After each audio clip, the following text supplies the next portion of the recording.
91តើនរណាជាមេដឹកនាំធ្វើរដ្ឋប្រហារទម្លាក់សម្ដេចនរោត្តម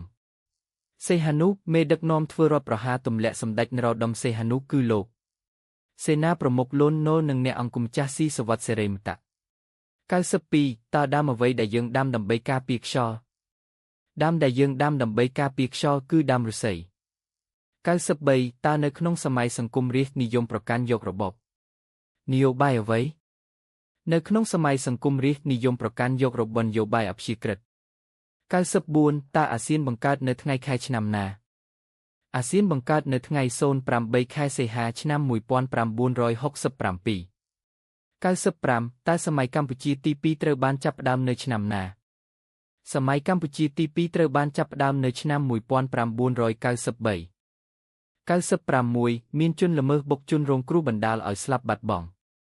ជីវិតជនល្មើសបានរត់គេចខ្លួនតើនេះជាទោសលើផ្នែកអ្វីនេះជាទោសលើផ្នែកព្រំទណ្ឌ97តើនយោបាយរបស់សម្ដេចមហាវរធិបតីហ៊ុនម៉ាណែតផ្ដោតសំខាន់លើអ្វីនយោបាយរបស់សម្ដេចមហាវរធិបតីហ៊ុនម៉ាណែតផ្ដោតសំខាន់លើការពង្រឹងមូលដ្ឋានសម្រាប់ការអភិវឌ្ឍជាតិ98តើនរណាជានាយករដ្ឋមន្ត្រីនៅក្នុងរបបកម្ពុជាប្រជាធិបតេយ្យលោកប៉ុល ពត